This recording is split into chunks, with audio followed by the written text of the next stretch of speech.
भर्ती अब अगले हफ्ते आएगी या अगले साल। और साथ में हम लोग आज के टॉपिक में डिस्कस ये करेंगे कि जो निगेटिव मार्किंग है, माइनस मार्किंग है, उससे कैसे बचा जा सकता है। जय हिंद प्यारे साथियों, मैं विनय यादव आप लोगों का स्वागत करता हूं आपके यूट्यूब चैनल विनय यूपी में।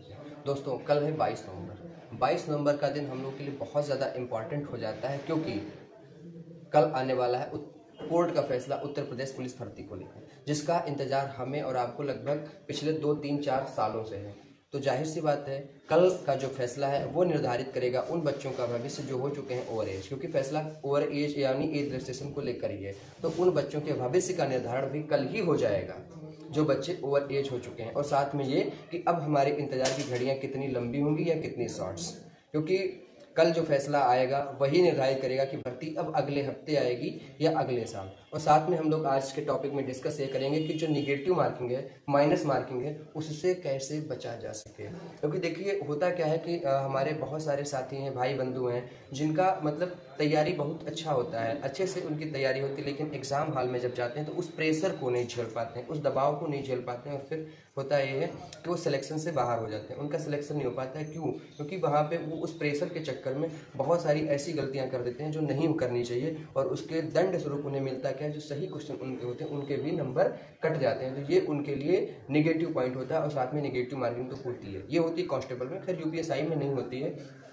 तो जो कांस्टेबल की बेसिकली तैयारी करें उनके लिए आज का वीडियो बहुत ज़्यादा खास हो जाता है, और साथ में उन बच्चों के लिए जो यूपीएसआई की तैयारी कर रहे हैं उनके लिए कि अब अगली भर्ती कब तक। तो दोस्तों चलिए आज की क्लास को शुरू करते हैं।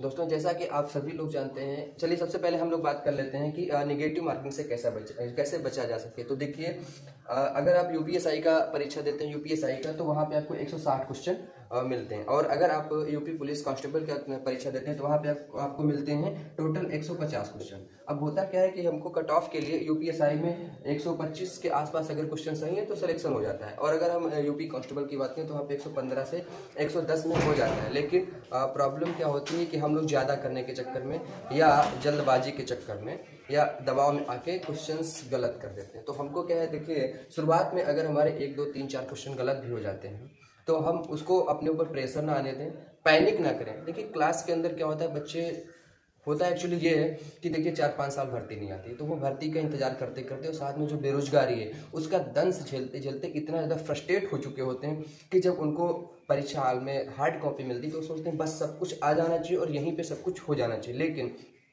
एक तो क्वेश्चन अगर उनको नहीं आते तो वहीं से ब्लैंक हो जाते हैं, उनको समझ में आता फिर क्या करें। तो देखिए सबसे पहले वहाँ पे पैनिक नहीं करना है और अपने पेपर को कम से कम 2 से 3 राउंड में सॉल्व करना है। सबसे पहले हम अपने पेपर को सॉल्व करेंगे, उन क्वेश्चन को पुटअप करेंगे, उन क्वेश्चन को जो मतलब हमको एकदम आ रहे होते हैं, उनमें ऐसा इफ बट नहीं होता हमने क्वेश्चन देखा और आंसर हमें आ गया, ऐसे क्वेश्चंस को सबसे पहले पुटअप करेंगे। आफ्टर दैट सेकंड राउंड में हम उन क्वेश्चंस को पुटअप करेंगे जिनको हम एलिमिनेट करके या उनके बारे में हमको कोई क्लू है और उनका हम आंसर ला सकते हैं, तो उन क्वेश्चंस को पुटअप करेंगे। देखिए जो फर्स्ट राउंड के क्वेश्चन होते हैं वो आपको कम से कम 50 से 55%, 60% तक वो क्वेश्चन मिल जाते हैं फर्स्ट राउंड वाले, यानी कि ऐसे क्वेश्चन जिनको हम, अगर आपकी तैयारी ठीक ठाक है तो ऐसे क्वेश्चन जो फर्स्ट राउंड वाले होते हैं वो आपको मिल जाएंगे 50 से 60%, जिनको देखते ही हम आंसर दे सकते हैं। उसके बाद में अगर आपका सिलेक्शन हो जाता है 70% पे, 70%, 72%, 75% पे आपका सिलेक्शन हो जाता है, तो अगर आपको 50 से 60% ऐसे क्वेश्चन हो जा रहे हैं तो फिर उसके बाद हम चलते हैं सेकंड राउंड में। सेकंड राउंड में हम उन क्वेश्चंस को सॉल्व करेंगे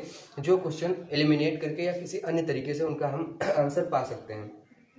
थर्ड राउंड अगर ऐसा करते हुए हम 80% के ऊपर जा रहे हैं, यानी कि जो ये कट ऑफ है, जो एक्सपेक्टेड कट ऑफ होती है उसके आसपास से उसको हम क्रॉस कर रहे होते हैं, देन हम सेफ जोन में आ जाते हैं। फिर वहाँ पे हमको बहुत ज़्यादा रिस्क लेने की जरूरत नहीं होती। जो थर्ड राउंड के क्वेश्चन होते हैं वो ये होते हैं जिनके बारे में हमको कुछ भी नहीं पता होता है, हम टोटली ब्लैंक होते हैं, कुछ भी उनके बारे में जानकारी नहीं है, तो वहाँ पे हम बहुत ज़्यादा रिस्क तब नहीं लेंगे जब हम कट ऑफ के आसपास या उसको क्रॉस कर चुके होते हैं। अगर देखें हम कट ऑफ से दूर हैं तो ये तो क्लियर है कि हमारा सिलेक्शन अभी नहीं हो रहा है, तो वहाँ पे हम एक बार रिस्क लेंगे कि चलिए हो सकता है हो जाए, तो चलिए ठीक है, वहाँ पे हम जय श्री राम बोल के टिक मार लेंगे, कोई बात नहीं। लेकिन अगर हम कट ऑफ के आसपास हैं और हमारे सामने अब क्वेश्चंस ऐसे आ रहे हैं जिनमें हम एकदम टोटली ब्लैंक हैं, हमें कुछ नहीं पता, तो वहाँ पे भाई साहब रिस्क लेने की जरूरत नहीं है, आराम से इग्नोर मारिए और चिल मार के बैठिए। क्योंकि देखिए बहुत ज़्यादा क्वेश्चन करने के चक्कर में हम बहुत ज़्यादा गलत कर देते हैं, और जब बहुत ज़्यादा गलत करते हैं तो पता है हम बहुत ज़्यादा दूर चले जाते हैं सिलेक्शन से। तो बहुत ज़्यादा दूर नहीं जाना है, उसके आसपास रहने के लिए या उस लिस्ट में, उस PDF में रहने के लिए आपको क्या करना है, माइनस मार्किंग से बचना। और माइनस मार्किंग से कैसे बचना है, हमेशा कई राउंड में हम क्वेश्चन पेपर को सॉल्व करेंगे। एक बार में ही पूरे क्वेश्चन पेपर को एकदम खा जाने की जरूरत नहीं है, एकदम आराम से रिलैक्स होकर। और हाँ, अगर एक दो क्वेश्चन शुरुआत के नहीं आते देन पैनिक होने की तो कतई जरूरत नहीं है, क्योंकि यार हमको पूरे क्वेश्चन थोड़ी ना करने हैं, 20 25 30 क्वेश्चन तो वैसे ही छोड़ देने हैं, क्योंकि उनसे जरूरत नहीं है। हमारा सिलेक्शन तो 120 125 में हो जाएगा, तो क्या जरूरत है पूरा क्वेश्चन मतलब उसके चक्कर में पैनिक होने की। और पैनिक होंगे जब भी हम जाते हैं टॉप करने के मूड में और फिर आते हैं हम खाली हाथ। हम अगर सिलेक्शन लेने के मूड में जाएंगे तो सिलेक्शन होगा, लेकिन अगर हम टॉप करने के मूड में जाएंगे देन शायद बहुत ज़्यादा पॉसिबिलिटी रहेगी कि सिलेक्शन ही ना हो। अब अगर हम बात करें कि 22 नवंबर कोर्ट का फैसला, तो देखिए कल का जो फैसला है वो डिसाइड करेगा, वो हम लोगों के लिए निर्णायक साबित होगा कि अब हमारी भर्ती जो है वो कब आएगी, अगले हफ्ते आएगी या अगले साल।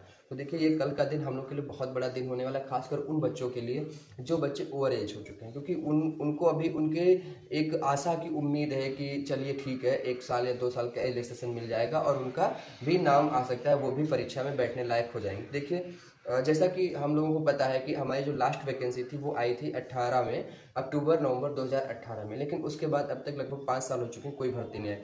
तो 18 तक जो बच्चे एलिजिबल थे, जिनकी एज थी, क्योंकि वहाँ पे 1 साल का रिलैक्सेशन भी मिला था, तो वहाँ तक जिनकी एज थी उन लोगों ने तो फॉर्म भरा, परीक्षा में बैठे, सेलेक्ट हो गए। लेकिन अब जो 2019 में एज में आए और 2022-23 में एज से बाहर हो गए, एज काउंट से बाहर हो गए, क्योंकि 18 से 22 साल जनरल के लिए यूपी पुलिस में जो है एज क्राइटेरिया है, 18 से 22 साल मेल कैंडिडेट्स के लिए, तो वो तो हो गए बाहर बेचारे और भर्ती आई नहीं। तो अब गवर्नमेंट को क्या करना चाहिए, कम से कम 2 साल, 1 से 2 साल अगर एज रिलैक्सेशन दे देते हैं तो कम से कम प्रत्येक स्टूडेंट एक बार इस परीक्षा में बैठने लायक हो जाएगा। तो एज रिलैक्सेशन कम से कम एक बार गवर्नमेंट को जरूर देना चाहिए, और जहां तक उम्मीद है वो आपको मिलेगा। हाँ, लेकिन अगर कुछ लोग सोच रहे हैं कि 3-4 साल का मिल जाए तो वो शायद पॉसिबिलिटी नहीं है, 3-4 साल तो एज रिलैक्सेशन नहीं मिलेगा, लेकिन हाँ 1 से 2 साल आपको एज रिलैक्सेशन देखने को कल मिल सकता है, या कोर्ट का कोई अच्छा सा फैसला हम लोग के पक्ष में आ सकता है। तो दोस्तों तब तक के लिए आप लोग पढ़ते रहें, मस्त अच्छे से तैयारी करते रहें, जो होगा देखा जाएगा। और आज 21 तारीख है, 24 तारीख से आपका SSC GD का भी फॉर्म भरा जा रहा है, तो जो लोग उसके लिए एलिजिबल हैं तो वो लोग जरूर परीक्षा का फॉर्म भरें और उसके लिए अच्छे से तैयारी, क्योंकि अभी आपके सामने जो है आप उस पर फोकस करो, जो आने वाला है कोई बात नहीं, लेकिन अभी आपके हाथ में है SSC GD की 84,000 से ज़्यादा वैकेंसी, तो आप लोग उसके बारे में भी सोचें। तो दोस्तों जय हिंद, नमस्कार, फिर मिलेंगे कल जैसे ही कोई कोर्ट की अपडेट आती है उसके साथ। जय हिंद दोस्तों।